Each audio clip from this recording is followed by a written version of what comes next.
Good evening, everyone, and welcome to the Compassion Arts Festival, founded by my friend, the wonderful singer-songwriter and animal activist, Ellie Satie. This year, the festival has centered itself on an exploration of the 10 trusts, inspired by the book, The 10 Trusts, What We Must Do to Care for the Animals We Love, by Jane Goodall and Mark Bekoff. Tonight, we'll be discussing the 10th trust, Act Knowing We Are Not Alone and Live with Hope, with a distinguished panel of writers, artists, and advocates.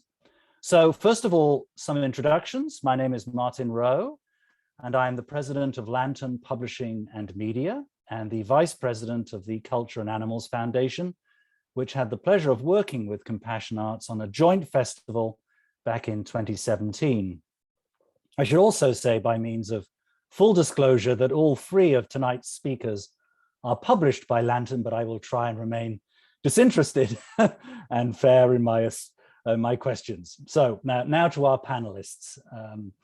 Arianish Birdy is founder and executive director of Encompass, an organization working to foster racial diversity and inclusivity in the farmed animal protection movement.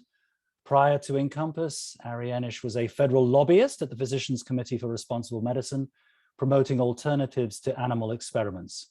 She was part of a 4-woman team instrumental in reforming the Toxic Substances Control Act to ensure that animal protection language was integrated into the law.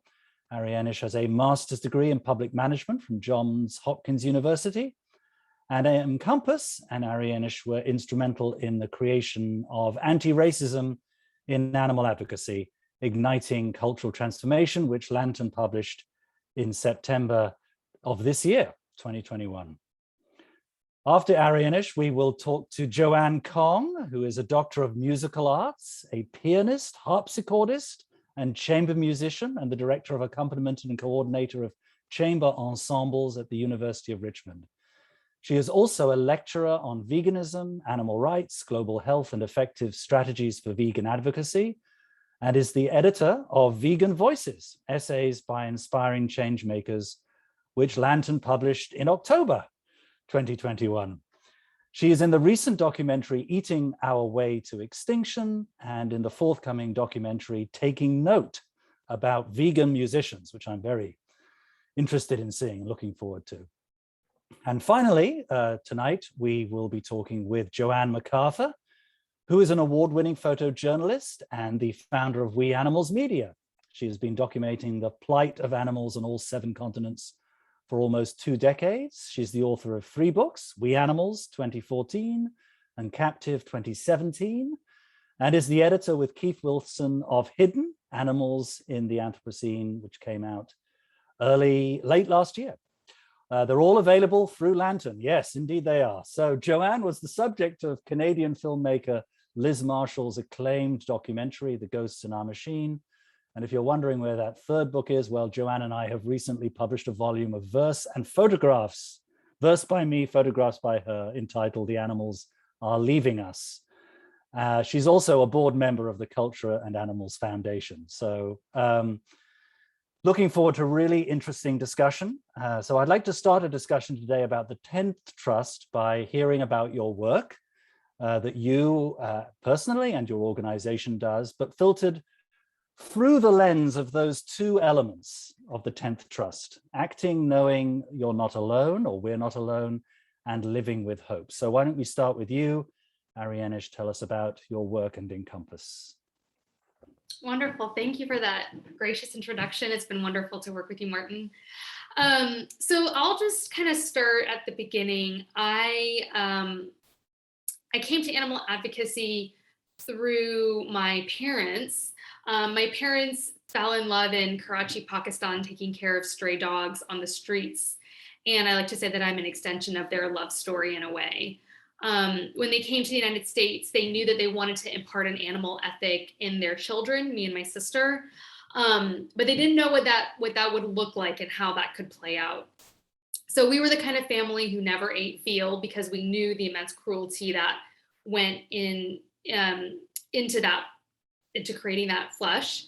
But we ate chickens every day, and that cognitive dissonance was very real in my family. And so it wasn't until I was presented with the frog dissection project in the 7th grade that I saw my mom for the first time get very riled up and passionate. And she was adamantly opposed to my participation in that. And more than anything, I was curious to see her raise her voice and be so passionate about something that seemed kind of innocuous. And so I reached out to a number of national animal protection organizations, most of whom, which are still today around today, and started to get information in the mail about vivisection and how animals are used and abused in laboratories. And then from there, learned about circuses and zoos and fur farms and, of course, factory farming. This was in 1997, and this was all coming into the mailbox. And so it was actually kind of fun to go to the mailbox and have something come in the mail for me. So once I learned about how animals are exploited behind closed doors, I just made a vow to myself, first semester of my 7th grade year, that I'm going to spend the rest of my life fighting for animals. And it really has stuck. I've worked on almost every animal issue, and I have worked in the grassroots sector, in the more professional mainstream portion of the movement, worked on so many issues that are so meaningful to me. And throughout that whole time, I found myself being one of the few people of color in the room when animals were being discussed. And some of this is because I was born and raised in Kansas, and that's a pretty white state in general. Although I was living in Lawrence, Kansas, which is a college town, and it's a much more diverse population than the rest of the state. But regardless, throughout all the circles and spaces I was moving in, I really consistently was finding myself being one of the only people of color. And intuitively, I just knew that we were missing a really important opportunity by being such a homogenous group of people. And then when I went to college, I started to learn more about sociology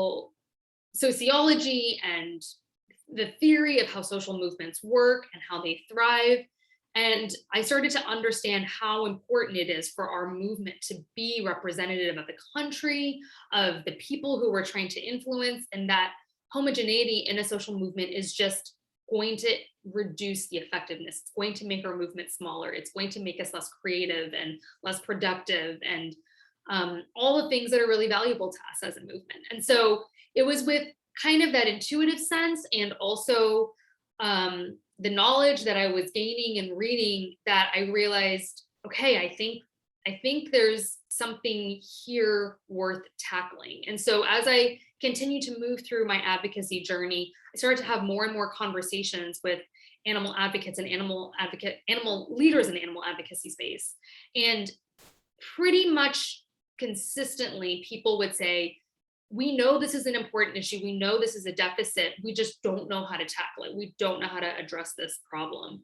And so I started to think, maybe this is something that I can do. I can help carve some space out in the movement to have this very specific conversation about the demographics, why racial equity is so important to our bottom line of helping animals, helping white folks be more comfortable in having these conversations, supporting Black, Indigenous, and people of the global majority, find connections, find board positions and speaking positions, and so much more.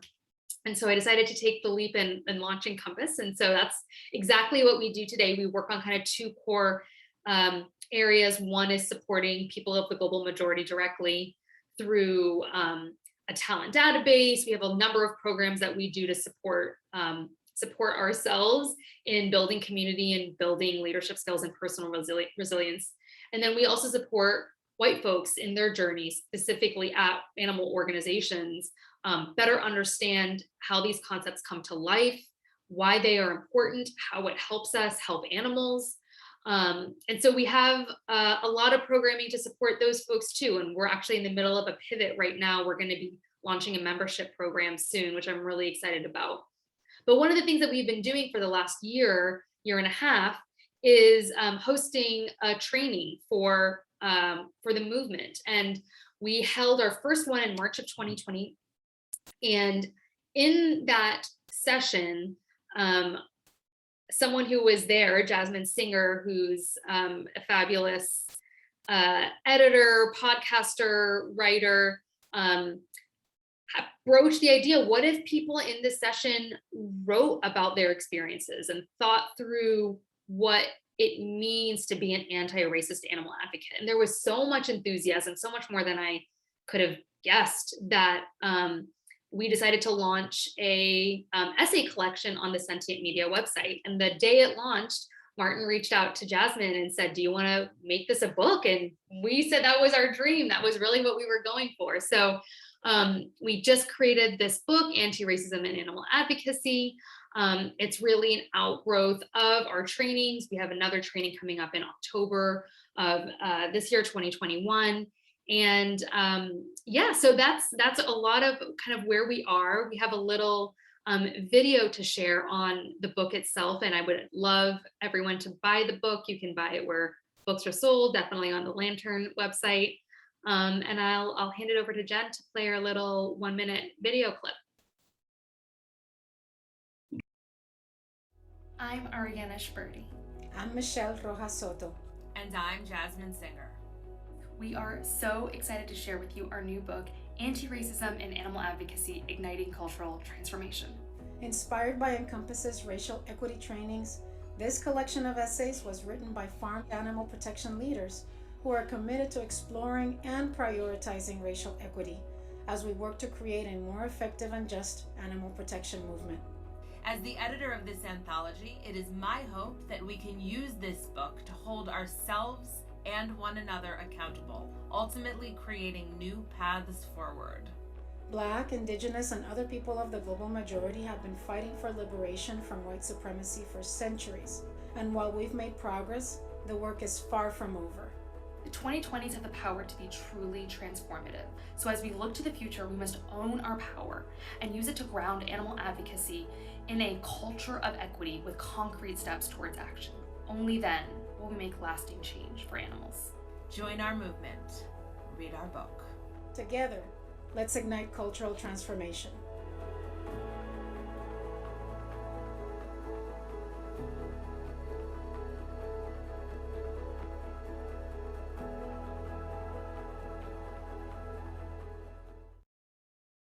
I'm Ariana. Well, thank you so much, Arianish, for that overview of your journey, and also Encompass. So lots to dig in there later. So we'll bear all your thoughts in mind. So now I'd like to invite Joanne to share her journey, again, reflecting on the role of being not alone and living with hope as she talks about her work. Joanne Kong. Thank you so much, Martin, for publishing all these new books. And I want to thank Ellie Sarti, who tirelessly works for Compassion Arts Festival, which is just an amazing advocacy organization. So I'm so glad to be here today. So my recent work definitely ties in with the idea of the 10th trust that change will come about as the result of all of our individual actions, which have tremendous power. So my goal with the book is to present the diversity and uniqueness of all the paths that people take in not only becoming vegan, but in becoming effective advocates for veganism. As we know, veganism is no longer a fringe movement. And I think that part of the reason it's moved into the mainstream is that people are seeing how it truly ties in to so many aspects of our lives. It's not just about good health and nutrition. It's about using our resources to produce food in the most sustainable way, being the most compassionate we can be to our fellow animals, and simply becoming the most caring we can be as humans. To me, it's all about the kind of energy we carry around every single day. And we're certainly seeing, whether with climate change, the pandemic, social, racial, political conflicts, everything is showing us how humankind has really reached this point where it's like an alarm bell telling us that we need to shift direction. It's like we've reached this important cultural inflection point. So the 50 plus writers in Vegan Voices point out how much we can shape our own lives and that we can do it in our own individual ways. It's really about self-empowerment and self-discovery, and that each of us can make a difference. It's about what Jane Goodall points out in The 10th Trust, quote, "Hope comes from knowing that we are not alone in our caring, that we are one of a growing band of people determined that together we shall truly make the world a better place," unquote. I really think it's so important for advocates to know that we are not alone, that we can gain strength and support from one another. And I hope that Vegan Voices helps to accomplish this too. I do have to admit, as editor of the book and really diving deep into these essays and getting to know all the writers at a very personal level, all their stories were so inspirational to me. And I know that if I find the book to be such a source of motivation and just passion, I know that readers will too. So Jen, I guess you could put up the slide that has the range of advocacy roles.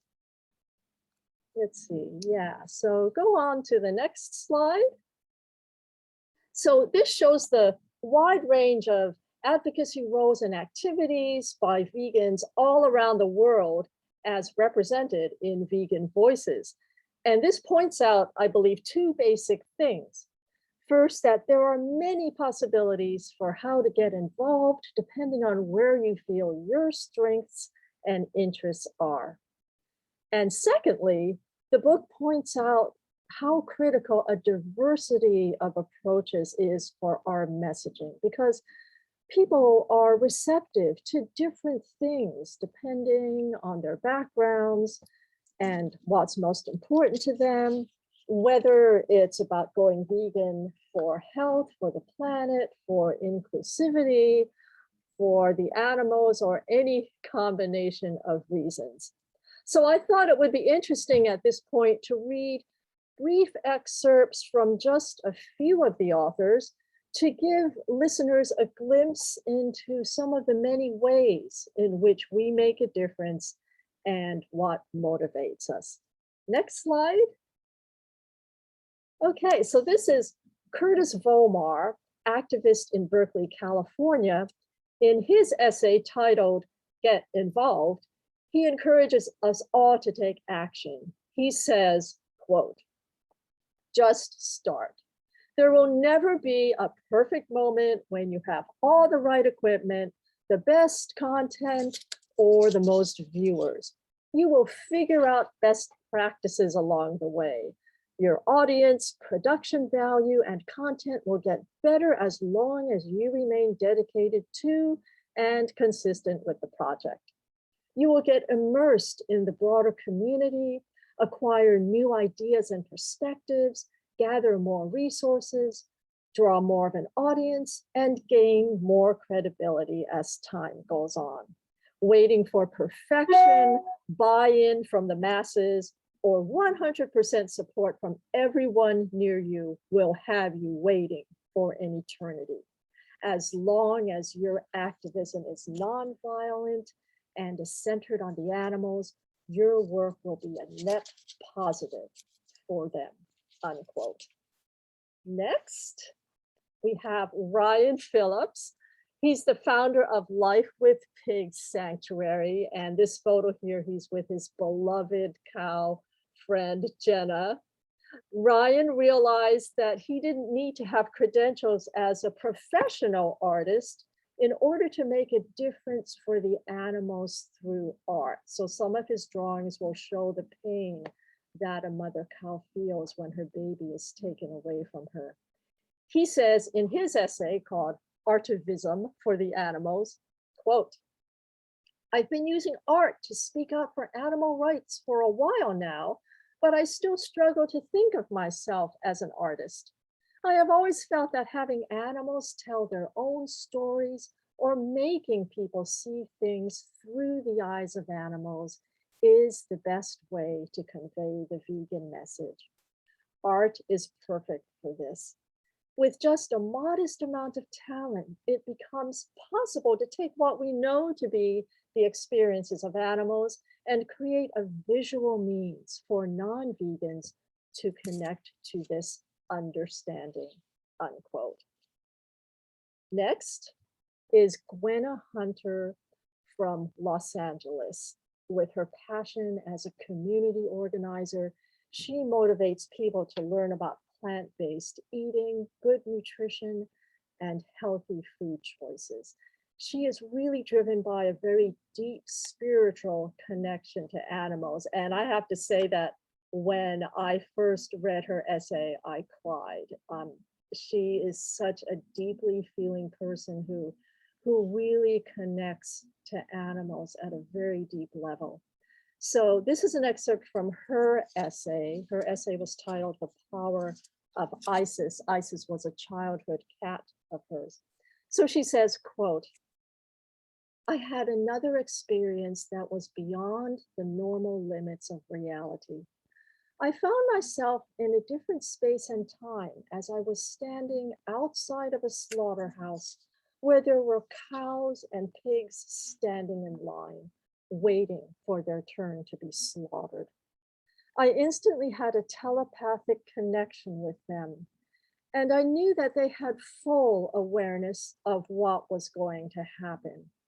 I began crying and yelling at them, telling them not to reincarnate back onto this planet and not to come back to Earth because we keep killing and hurting their kind. All of a sudden, one of the pigs turned to me and spoke to me in the most powerful male voice, saying, we will keep coming back again and again until you all get it right. We love you all that much.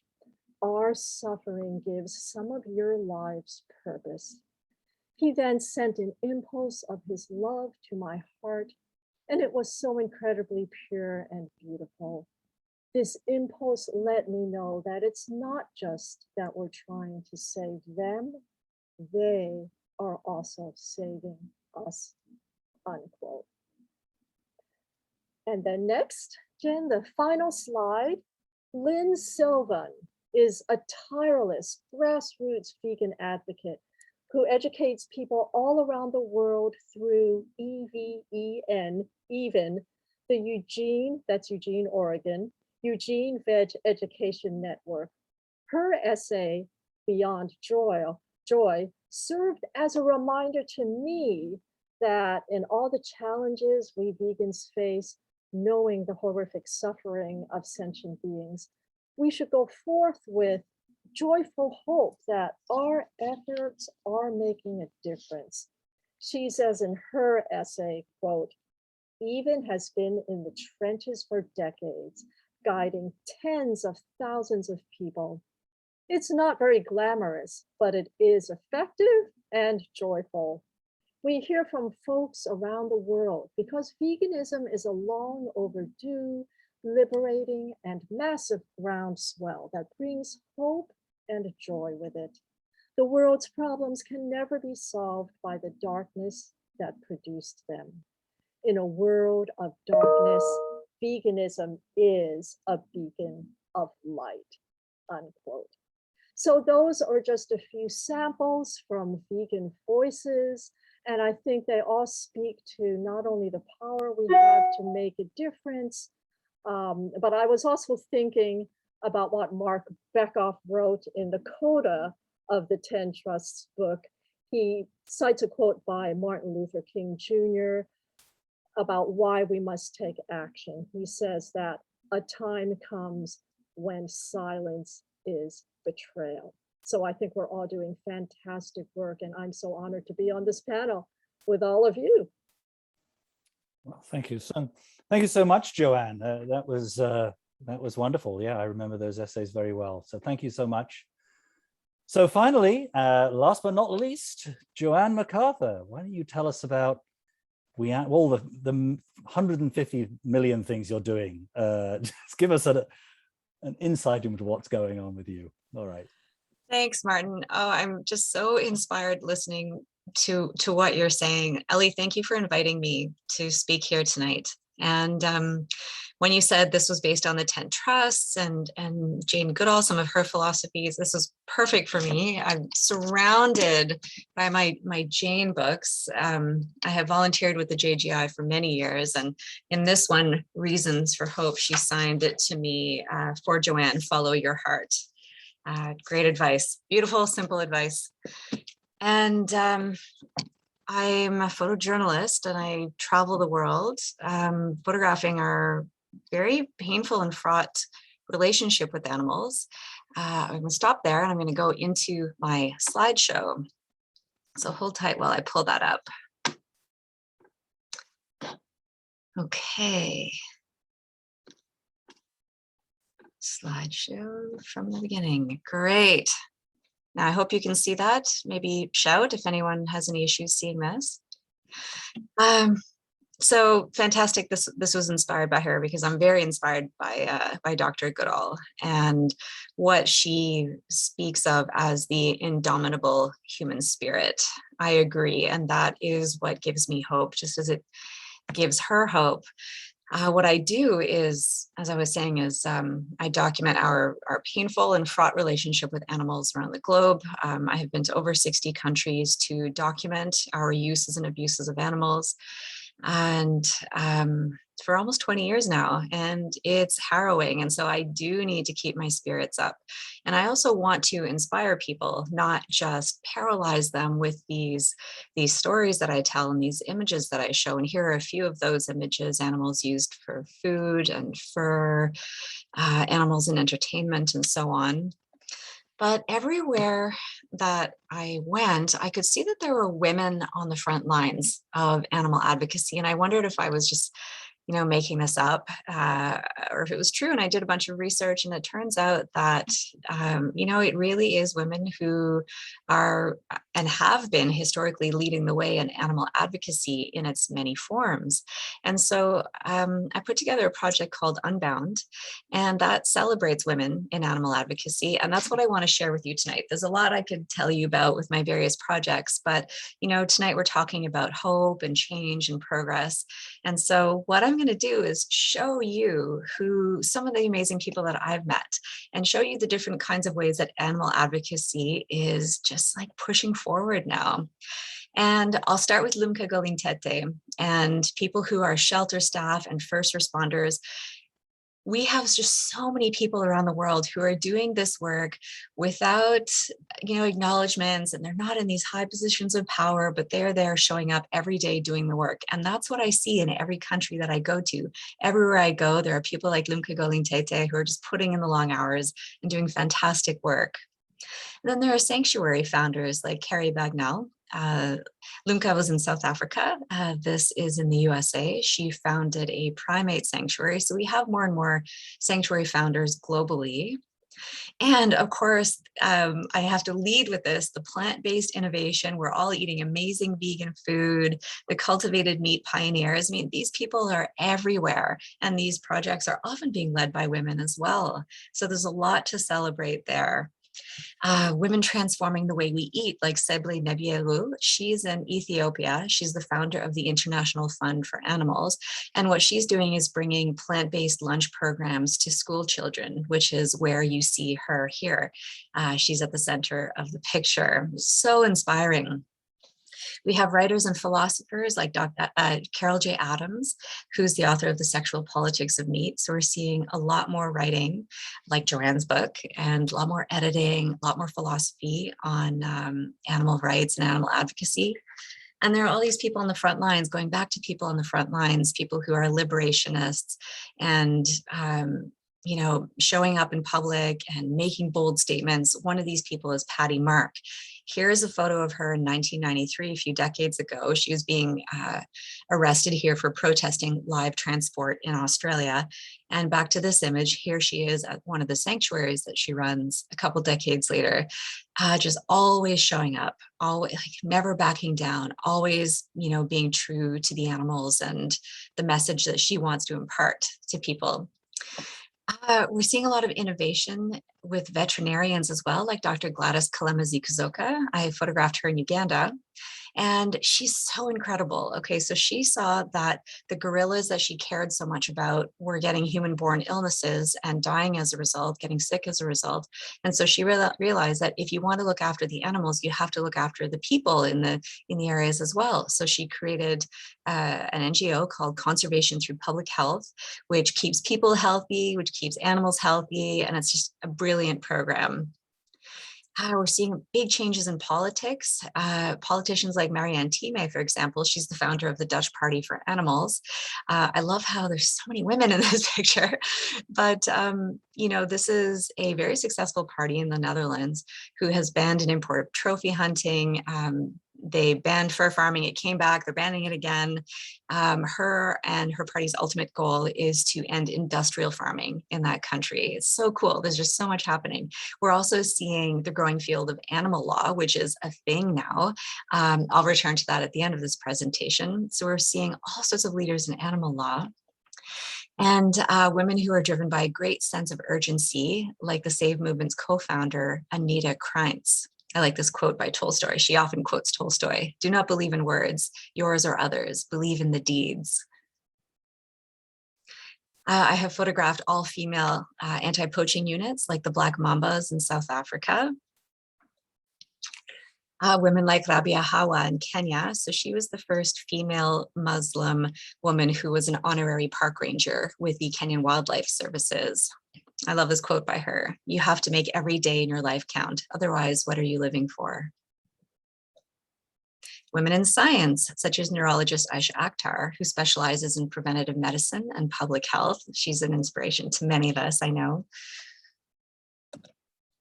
And people who are showing up everywhere I look. There are people showing up at marches. There are people showing up in corporations and policy doing the hard work. And I have the great pleasure of photographing them and helping bring what they're saying to the public, to a wider public, I guess. Almost done. More stories of hope and progress. I'm so lucky that I get to do this. Other things that I'm seeing more and more humane education in schools. This is one of the members of the Black Mambas speaking with children. I love what's on the blackboard there: save our animals, save our trees, save our rivers. And also, I'm seeing globally that we're learning to avoid tourism that involves the use and abuse of animals, like you see here in this image. We're changing policy. Here are a bunch of people who showed up in Toronto who wanted to help put through a ban on the import and export of shark fin products. And so all sorts of people got dressed up as sharks and came and spoke and took time out of their day, just regular people, to come and change policies, which they did. We're supporting sanctuaries, rescue, and conservation efforts instead of zoos and aquaria. What I'm also seeing is more and more closures of roadside zoos and unaccredited zoos. So that's something that's happening. We're seeing an end to puppy mills. This is at a puppy mill rescue. 110 dogs were saved that day. We will see an end to trophy hunting. This is going to take a while, but I'm sure we're going to get there. We will see a global ban on fur farming. More and more countries are banning the production of fur. Norway is next, Poland, we're seeing it all over the place. This is a fur farm that closed. There used to be foxes in these cages, but this place is permanently closed. And we will see an end to the humiliation of animals in circuses. France was the last country to ban the use of wild animals in circuses.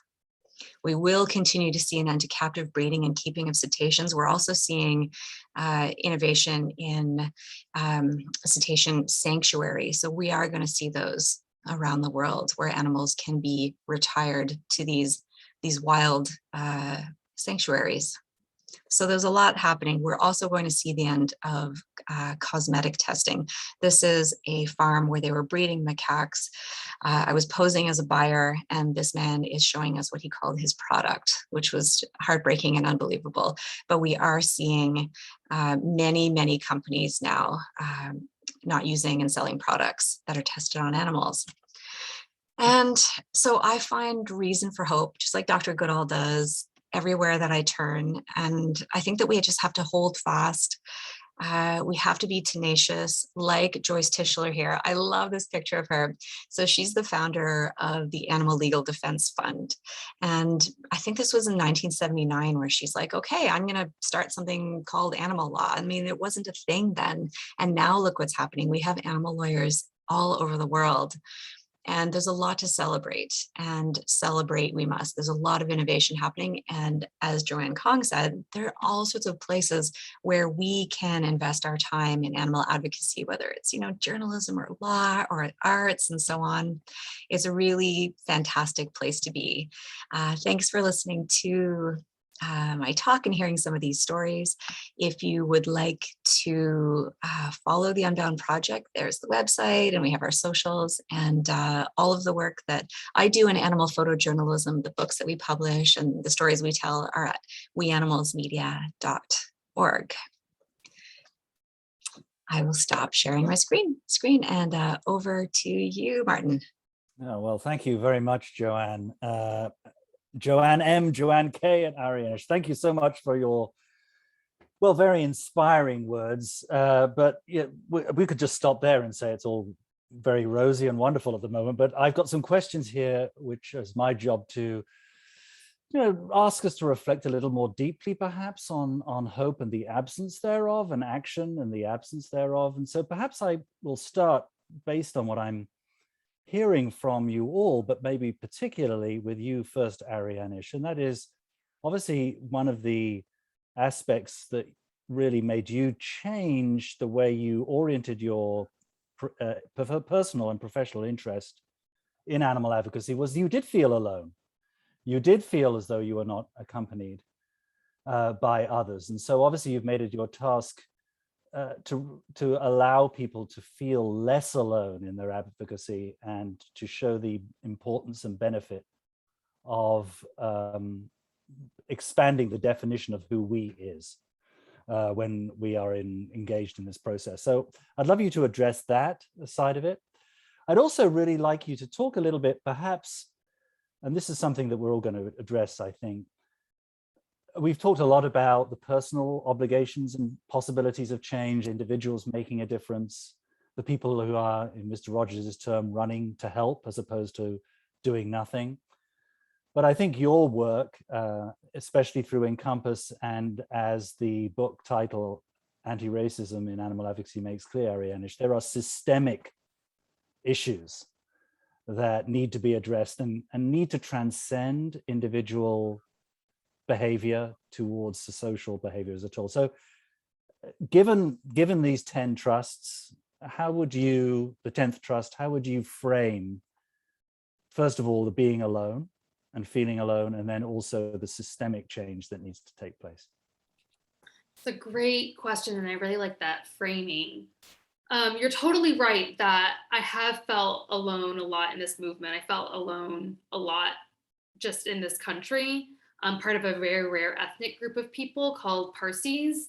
And we are a sect within Zoroastrianism, which is a religion, one of the world's oldest monotheistic religions. And because there's less than 120,000 of us in the world today. And so I just have a lot of different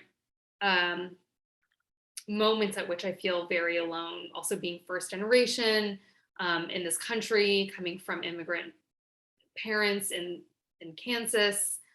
And I have felt like being in a movement where people care so deeply about animals and see the ways in which speciesism is really a false ism that we kind of just accept as fact in society, and that just because we're humans, we can do what we want with animals. being around people who understand that is not how my value system is really beautiful, and it gives me a lot of hope, and it allows me to find the stamina. To be frank, I can't really watch. I'm very sensitive. I'm a very sensitive person. I have a very sensitive constitution. And so looking at even images of animals is difficult for me. And whenever I see Joanne MacArthur's photos, it like reignites me. And it's like the exact line at which I feel like hopeful, before going overboard and feeling despair and like I can't do anything and everything is terrible. And so I'm kind of constantly straddling that. And I think a lot of animal advocates do, who I talk to, with this line between we're really making change and then feeling like we're not making change fast enough. And of course, it's never going to feel fast enough, because we know the severity of situations that animals are in, and the sheer volume of animals who are in those terrible situations. And so, yeah, I guess for me, it's one of those things where I really am constantly looking for inspiration. I love that our movement is so has so many women, because those are I connected more, in a heart-centered way with other women. And I think there is so much to have hope for. Jane Goodall, I had a poster in my room from when I was literally 6 years old, of 5 of chimpanzees that Jane Goodall photographed. And she really inspired me. And she really taught me at a young age how much I should focus on hope and to not lose that. And I think being an advocate for so many decades, and knowing that I will continue to be for the rest of my life, I need that more than anything else. So I think I'm kind of all over the place here, but yeah, I think this is a really important conversation to have, especially because we really don't, as animal advocates, talk about hope. We talk about the reason we're here. We talk about the suffering and the pain. Sometimes we don't talk enough about the joy that animals experience and the hope that we have to keep fighting. Oh, sorry, thank you. So I was very struck, Joanne Kong, by your Lynn Sylvan piece, the very end there, that being hopeful. But so what do you personally, draw upon and inspiration? Who do you turn to? What do you turn to when you find it hard to summon the strength to act with hope? Because we all have those days. I mean, the forces arrayed against the animals and against human thriving are so huge.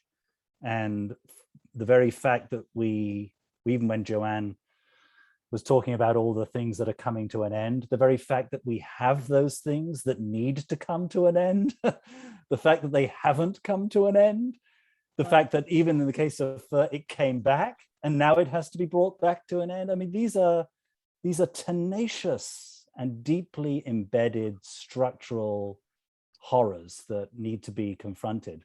So what do you draw upon to get out of bed in the morning? Yes, well, there's just so much to unpack here. And I agree with Ariana. It's like a two-sided thing. Some days you feel very hopeful and you draw upon the energy of everything that's happened. But other times I do feel very depressed. I mean, being in a conversation with like-minded people like all of you is just fantastic, because we are of like mind and spirit, and we feel strengthened by that. But I guess the times where I feel the least hope is if I'm in, out in the real world, right? Where you're in a social situation or some event or something where it's impacted upon you that most people are not yet vegan. Most people don't see the the lack of connection to other sentient beings. And I have a little story to tell, because even though this sounds a little depressing, there's actually hope in that story. As Martin, you pointed out, I'm a musician. And about 5 years ago, I traveled with members of my university, the University of Richmond, to Cuba. And we were doing some concerts and things. And there was, I guess, a party of 6 of us. And I was, of course, the only vegan, right? Surprise, surprise. And we would go out to these restaurants and I would be eating my rice and beans, right? But one of the most common dishes that my colleagues were ordering was octopus. Okay, so the octopus legs sliced up and sauteed, horrible. And at a point like that, when I'm in that kind of situation, that's when I can feel very alone. You know, I can feel like I'm not making a difference. And I remember at one of the dinners making some kind of a comment about how incredibly intelligent and socially active the octopuses are. I said it in a very positive but kind of gentle way. And it wasn't until several months later that one of my colleagues said, you know, I really thought about what you said. And I did my own research on sea life and sentience of octopi. And she really said that that was kind of a turning point for her in her awareness. So unbeknownst to me, I had actually planted a seed of awareness in her mind. And then later on, she also saw the fabulous documentary, My Octopus Teacher. So that further reinforced her view of these beautiful animals. So I wanted to tell that story as an example that, you know, we have to keep on trying, and you just never know who you might make an impact on. And in terms of where I draw my inspiration, for me, it's always from the animals. If I'm having a down day and I feel like, oh, I'm not doing enough, I need to do more. I just think of what the animals are going through. And I just keep reminding myself that this is the most catastrophic cruelty ever to take place on our planet. And every one of us here, all of us advocates, we just need to do everything that we can. To me, it's really about, to get more philosophical, it's about pushing humankind to the next point of evolution. And the way I see it is that humanity needs to come to this point of conscious awareness that everything we do, we are connected deeply to all other animals, to all life on the planet, plant life. There has to be reestablished this sense of integrated connection, that we are all one thing, one life, one energy. And that's going to be difficult because you look at modern society as a whole, right? Mankind has adopted this idea of superiority, right, over other animals. A lot of self-interest, greed, you know, unrestrained industrial growth. There are all these aspects of human nature that sometimes I feel we're battling against in getting our message out there. But that means it's even more and more important. So those are just some of my ideas. Thank you. Thank you. So Joa, we've been at a, I don't know, 13-year conversation about what it is you do and how I react to your photos. And when I think about your work, I am reminded of the fact, and you've been very clear about this, that you have post-traumatic stress disorder because of what you've done, the trauma that you have seen, and the trauma that you willingly expose yourself to in taking those photos. And what I find most interesting, and perhaps this expresses more accurately how I feel the systematic is expressed through the personal, what your photos show more often than not is our indifference to what is going on, the indifference of the people in the frame. They're either not paying attention to the animal, or the animals are the lens through which they pay attention to themselves. And so, you know, when you're confronted with trauma and indifference, how do you process what it is you see, both what is you see and happening in front of you and the lack of attention being paid by the people in the photograph, to reflecting on hope and action? I think that's why I'm in the right career, because my work is meant to speak. I think that my photos speak in a much stronger, direct way than I can, much faster than I can write. Reactions to the things that I photograph are visceral, and they should be. And so for me, the catharsis is in the action. It's in what I do with the image. It is very traumatic to be there and to face those I can't help. It's awful, but that's the beginning of the story. This is the beginning of my entry to the story, where I can now do something. Hopefully that makes sense. So I get home with these images safely tucked in my camera, and then they get onto my computer, and then they get edited, and they go out into the world, and they travel and they travel, and they take on a conversation of their own. And people comment on them, people write about them, people write whole books about them. and that is, like, I have to be content with that. And I'll work very hard to continue to get the work out into the world, but with the help of others.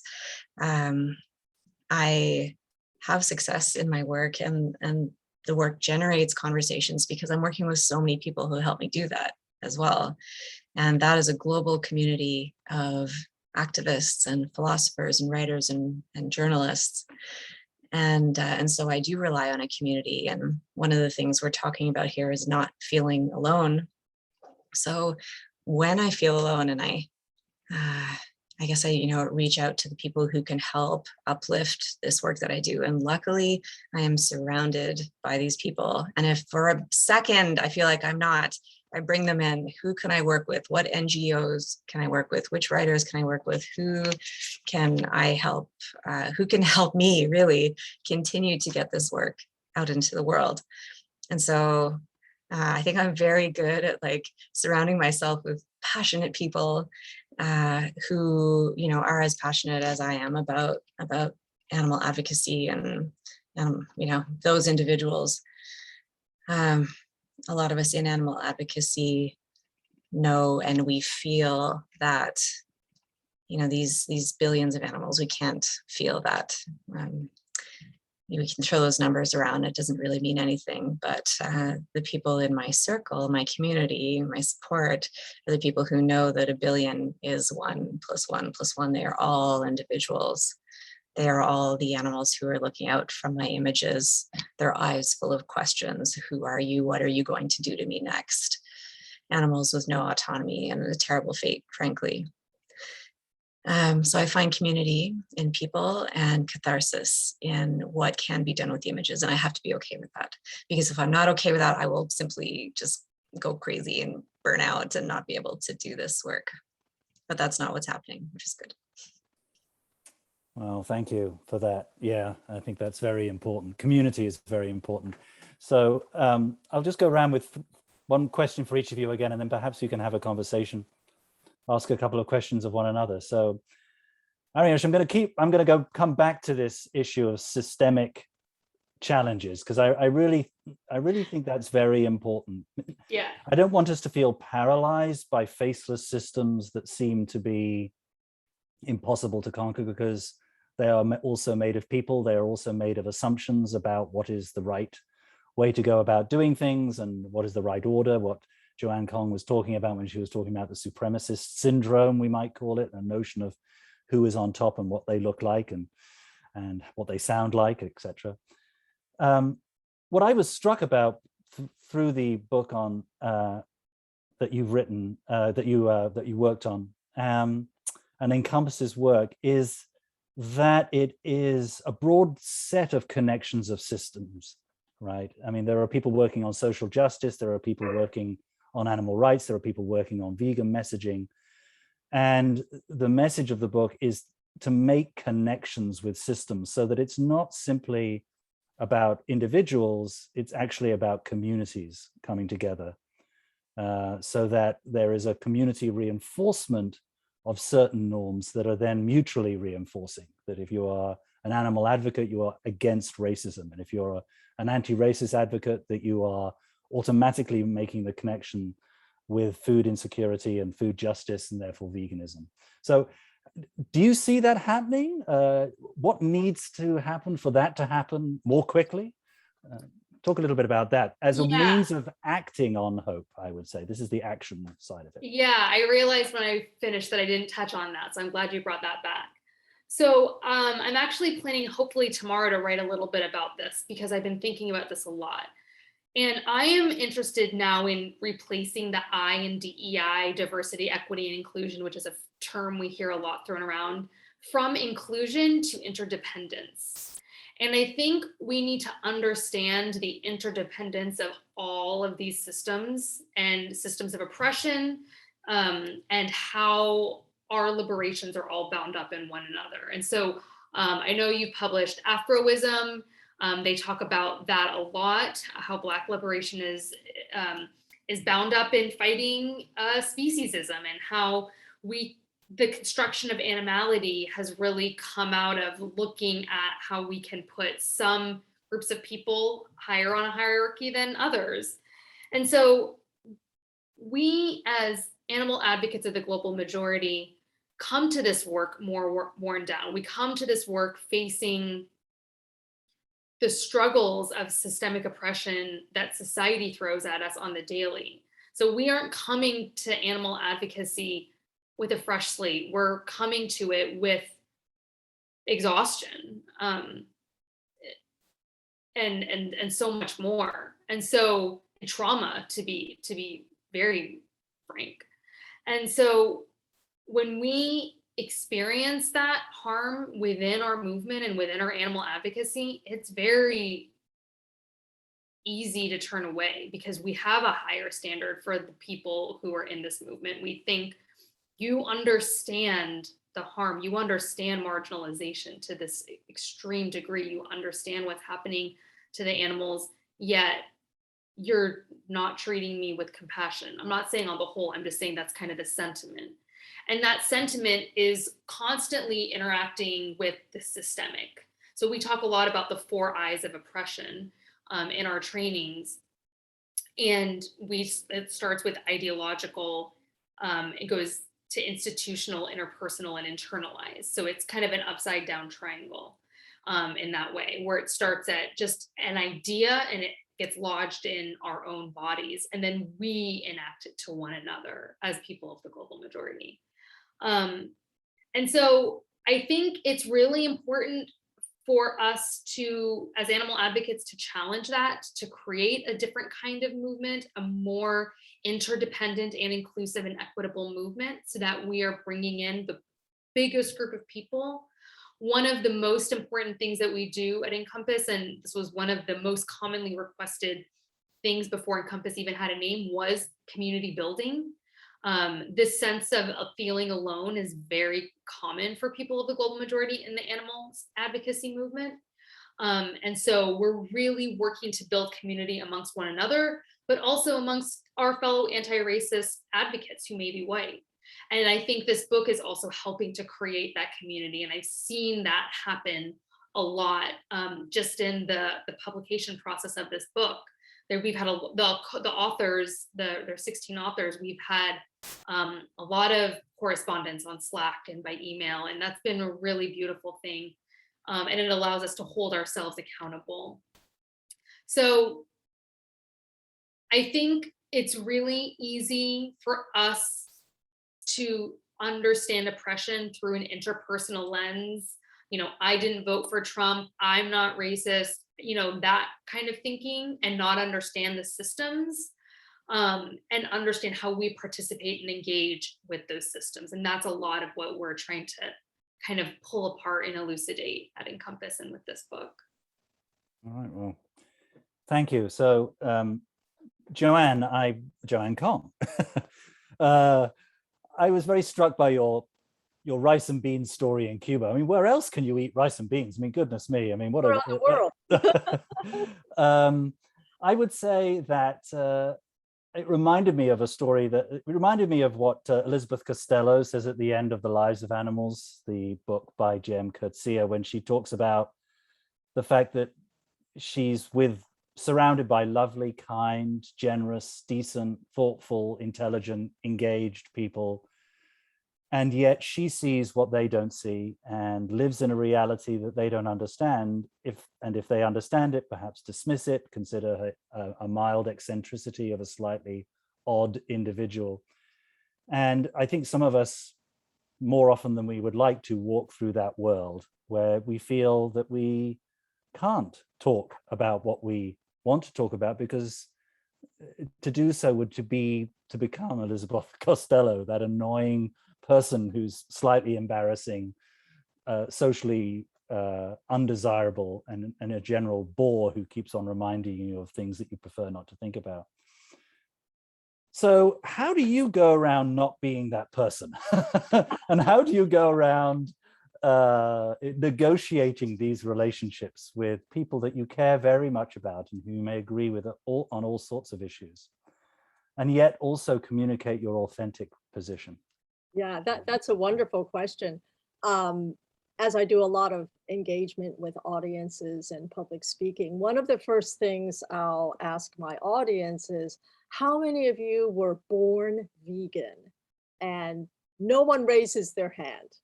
And what I try to do is talk about my own personal experience, how I grew up in a family of actually some well-known Chinese chefs, where, you know, I didn't become, well, first I became vegetarian before I went vegan in grad school. But prior to that, I was the perfect example of typical society where we are born into this system, right? Where culture accepts the commodification and exploitation of animals. It doesn't occur to us to think any differently. And I point out to my listeners in presentations that that was where I was. I was totally detached from it. I had no awareness of the sentient being part, the body part that was lying on my plate. So for me, the awakening didn't happen until one day I was living in Texas, finishing up grad school, and my husband brought home the book, I'm sure you know it, Animal Factories, that thin black and white book by Peter Singer and Jim Mason, which was very groundbreaking. It came out in the early 80s and was one of the first books to expose what happens to animals in factory farms. And that was like the light bulb moment for me. I just had never thought about this before. And I point this out to people I speak to and say, most of us have not been led to think about these things. So that's why, for me, number one, it's about education. And nowadays, with the internet and documentaries and so many resources out there, there are more and more opportunities to suggest to people, hey, have you thought about this? Check out this website. There are so many more resources for people to really find out where their food comes from.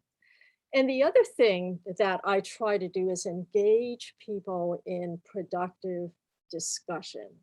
And this is so critical that when we're, as advocates, I think we can be the most effective when we reach people on a uniquely personal one-on-one level, asking them, why is this important to you? What is important to you about your food choices, so that you engage in a conversation where you're on their side in terms of trying to see where they're coming from. I do have to mention in my little presentation, Curtis Volmar, the activist in Berkeley, California. I've been on some Anonymous for the Voiceless activism activities with him, and he is the master at doing this. I'll be holding one of the screens with videos of factory farming And Curtis will oftentimes take the outreach position where he's out in the crowd that's gathering around the screens. And in a very calm, engaging, conversational manner, he really connects with people. And he'll say, have you ever seen this kind of footage before? How does it make you feel? Is this something that you're going to keep thinking about? So he kind of leads people to start connecting with what I think is really our innate core. I think all of us inside, all humans have this innate compassionate core. And anything we can do to reach that in a positive way, I think will help the movement to move forward, as opposed to being negative. Now, of course, people are responsive to different things. I know another advocate, a young college student I met at Yale, who said he had his college friends practically beat him over the head, say, you have to go vegan. And he finally went vegan. And now he's gotten so many of his friends to turn vegan. So, you know, it's a matter of personal engagement and finding out where the individual is coming from. All right. Well, thank you, Joanne, for that. We probably actually don't have, I don't know if we have any much more time, but let me ask Joanne another nuggety question that I've been thinking about. I love when you write that the one thing that you want people to do, and this actually goes to Ari Enish's comment, is not turn away, is to face the animal and face what the animal is going through. But what do you then, not hope, but what do you expect, or what do you imagine would happen? What are the processes that would occur when we finally see one of your photos?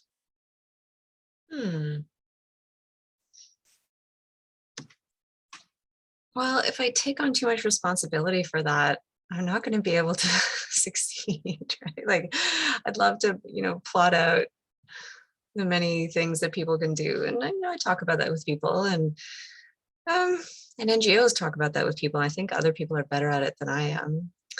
But, you know, I, in part, became, you know, this photojournalist because I was affected by images. And I didn't like it. I didn't want to see chickens in cages because chicken was my favorite food.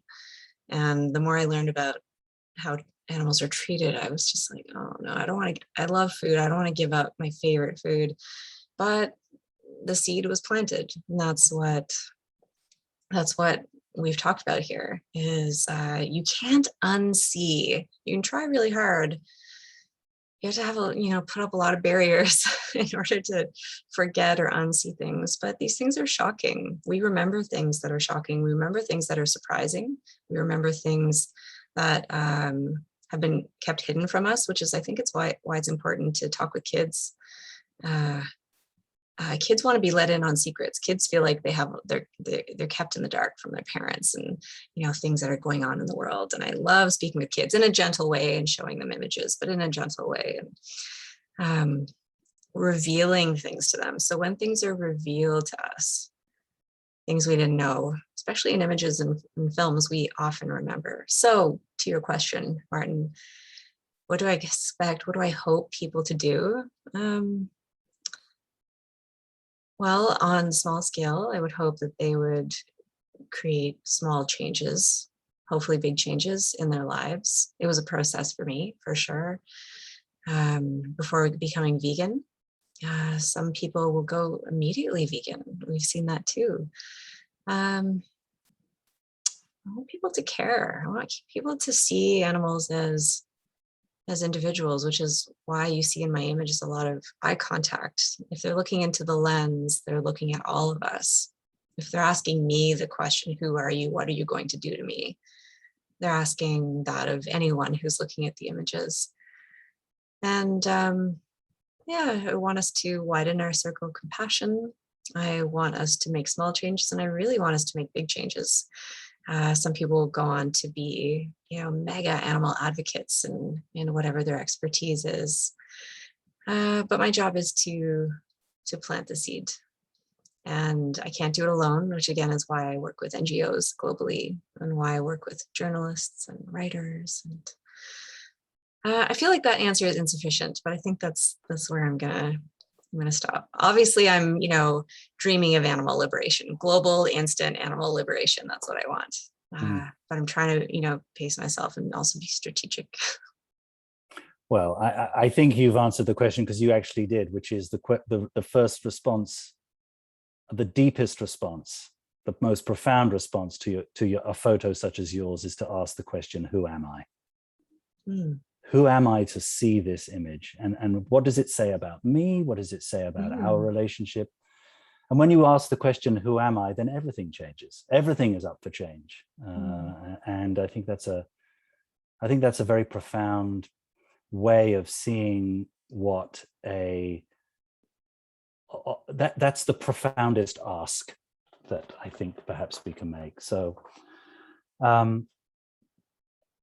do any of you want to ask a question of the other at all? I just wanted to say I really appreciate what you just said, Martin. And I think that's I really want to think about that more. I think that's a really good point. It was totally a photo that changed the trajectory of my life, and I think for so many of us. So, I mean, the killing, the murder of George Floyd, I think probably one of the things that was most shocking was to see the photo of the white officer and see that same level of indifference, and to see them looking at the camera as if to say, this is who I am. Who are you? And then to reflect on, who am I to see this photograph, and where is my relationship to it? So it has a lot of resonant effects, I think. So completely. So Arianish, I have a question for you. How do you help to increase the sense of animal rights being on par with human rights? Right? Do you agree there's this chasm? People say, oh, we're for human rights.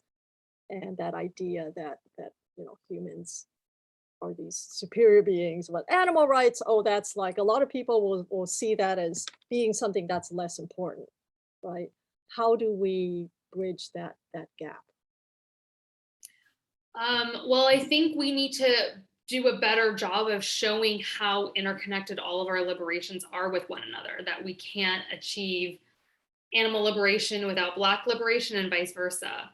And so I think it's important to bring the animal advocacy movement into the larger social justice cause. And I think a big part of the reason that hasn't happened is because animal advocates have done a very poor job of making that case. We have used other causes for our gain while harming marginalized communities. We have not done a good job of showing compassion to people who are still struggling in a lot of ways. And so I think there's a lot of work. I think, to be frank, we have a lot of amends to make as a movement. And that's something that I talk a lot about with leaders. We as a movement have prosecuted people who have done egregious harms to animals on factory farms that we've seen as a result of investigations completely. Yet we know that's standard industry practice. Yet we know that the people who are working in factory farms are typically undocumented, and there's no accountability for the white, CEOs at the tops of these corporations. And I think we're starting to see that conversation change, which is, again, a reason that gives me hope. So I think I agree. I don't think that there is a hierarchy. I don't think that we should, as a society, care less about animals completely. That's what motivates me every single day to make our movement bigger and better. And I think in order to do that, we have to meet people where they're at. We're always saying that as vegans, we can't just tell someone to do something and then they do it. So it requires a soft touch and a nuanced conversation. Thanks. Does anybody else want to ask a question of the other? Okay. I do Well- just want to thank Arianish and Joanne, both of you, for inspiring me so much tonight. Really, you've given me energy to,